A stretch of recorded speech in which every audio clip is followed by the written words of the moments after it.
جانے گرامی کہ جب پیغمبر اسلام خود شام تشریف لے جا رہے تھے جناب ابو طالب کے ساتھ، تو ساری کی ساری ہماری دینیات کی کتابوں میں موجود ہے کہ سارے کے سارے وہاں جو پادری دیکھ رہے تھے، عیسائی تھے، وہ ایک مرتبہ جناب ابو طالب کے ساتھ سرور کائنات کو جب پہاڑوں سے اتر کے دمشق میں جا رہے تھے، تو جیسے شام میں پہنچے تو انہوں نے فوراً جناب ابو طالب کو روکا، کہا ابو طالب یہ جو آپ کے ساتھ 18 برس کا جوان ہے یہ کون ہے؟ تو ان سب نے کہا کہ یہ میرا بھتیجا، جناب ابو طالب نے ان سب سے کہا یہ میرا بھتیجا محمد مصطفیٰ ہے۔ تو کہا کہ ہم نے ان میں وہ صفات دیکھی ہیں جو ہماری انجیل میں پائی جاتی ہیں۔ تو جناب ابو طالب نے کہا تم بتاؤ تمہارے پاس کیا لکھا؟ کہا بھی ہم نے دیکھا جب یہ اتر رہے تھے نا تو درخت ان کے سامنے جھک رہے تھے۔ توجہ توجہ توجہ، درخت ان کے سامنے جھک رہے تھے، محسوس یہ ہوتا تھا یہ سارے کے سارے پہاڑ ریزہ ریزہ ہو جائیں گے، سب چیزیں ان کے قدموں کے بوسے لے رہی تھی، اور یہ ساری کی ساری کائنات سے تسبیح کی آوازیں آ رہی تھی۔ لگتا ہے یہ وہ جو آخری نبی ہیں وہ یہی ہیں۔ عیسائی پادری دیکھے پہچان لے، اور جو آغوش میں پال رہے ہیں وہ نہیں پہچان رہے ہیں۔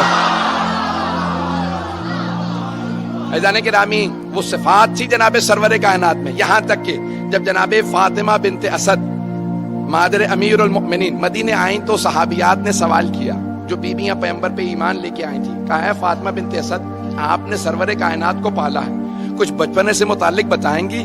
تو انہوں نے اتنے معجزات سنائے، میں صرف ایک معجزے کی طرف اشارہ کروں گا اگر سننا چاہیں گے سب حضرات، کہ دین حق کا جو پیشوا ہوگا اس میں صفات کیا ہونے چاہیے۔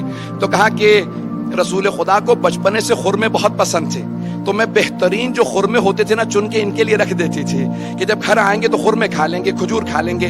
کہ ایک دن میری آنکھ لگ گئی، دوپہر کی گرمی تھی کیونکہ پیغمبر کو آنے میں دیر ہو گئی، تو جیسے پیغمبر گھر آئے تو اچانک کچھ دیر بعد میری آنکھ کھلی، کہا رسول خدا کے آنے کا وقت ہو گیا، تو آپ نام لیتی تھی، کہا کہ بھی محمد کے آنے کا وقت ہو گیا۔ کہا میں اٹھی فوراً صحن میں گئی کہ میں خرمے جو پک جاتے تھے وہ گر جاتے تھے وہ جمع کر لوں اور دھو کے رکھ دوں۔ کہا جیسے میں اٹھی صحن میں گئی تو دیکھا کہ رسول خدا درخت کو اشارہ کر رہے ہیں کہ جھک جا، جیسے ہی وہ درخت جھکا تو آپ نے خرمے اتارے اور پھر کہا واپس چلا جا۔ توجہ توجہ، تو جناب فاطمہ بنت اسد نے کہا رسول خدا نے درخت کو اشارہ کیا، وہ جھک گیا، کہا پھر واپس چلا جا، واپس چلا گیا۔ جب 10 برس 9 برس کے سن میں پیغمبر کو پتا کہ میرے اشارے پہ درخت جھک جائے گا، تو جب 40 برس کے ہوں گے تو پتا نہیں ہوگا میں اللہ کے رسول ہوں۔ پتہ نہیں بات پہنچ رہی ہے نہیں پہنچ رہی؟ عزیزان گرامی، جب سب جانتے ہیں یہ عام ہستی نہیں ہے، بڑی بڑی ہستیاں گواہی دے رہی ہیں، تو نشانیاں ساری کتابوں میں آتی رہیں گی اور وہ نشانیاں بتائیں گی کہ یہ رسول خدا اللہ کے رسول ہیں۔ نشانیاں بہت سی ہیں۔ محمد باقر مجلسی نے حق الیقین میں، بحار الانوار میں، اور سید نعمت اللہ جزائری نے انوار النعمانیہ میں، اور بزرگوں نے مختلف کتابوں میں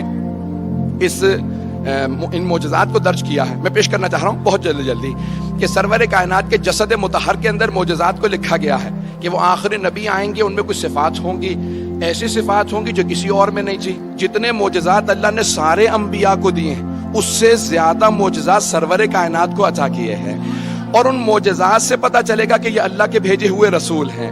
وہ معجزات بتائیں گے۔ تو اب 24 معجزات جسد مطہر میں ہیں، رسول اسلام کے جسم مبارک میں ہیں، جسد مطہر میں ہیں، رسول اسلام کے جسد مطہر کے اندر 24 معجزات علماء نے درج کیے ہیں۔ سننا چاہیں گے تو میں پڑھوں گا۔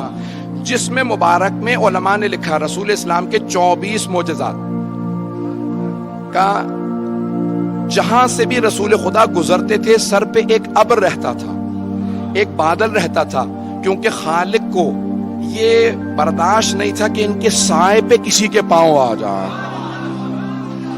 ان کے سائے پہ بھی کسی کے پاؤں نہ آئے۔ اب اگر کبھی کسی نواسے کو کاندھوں پہ سوار کریں تو پھر ماننا پڑے گا خالق کی اجازت تھی۔ میں بہت تیز سے گزروں گا۔ تو پیغمبر اسلام نے پیغمبر اسلام سے متعلق 24 معجزات علماء نے درج کیے ہیں۔ پہلا، سر پہ ہمیشہ ابر رہتا تھا، ایک بادل رہتا تھا۔ دوسرا، قد آور سے قد آور آدمی جب پیغمبر کے سامنے آتا تو رسول اسلام سر سے لے کے گردن تک اونچے نظر آتے تھے۔ کوئی بھی بلند قامت سے بلند قامت آدمی پیغمبر کے سامنے آتا تو سر سے لے کے گردن تک چھوٹا نظر آتا تھا۔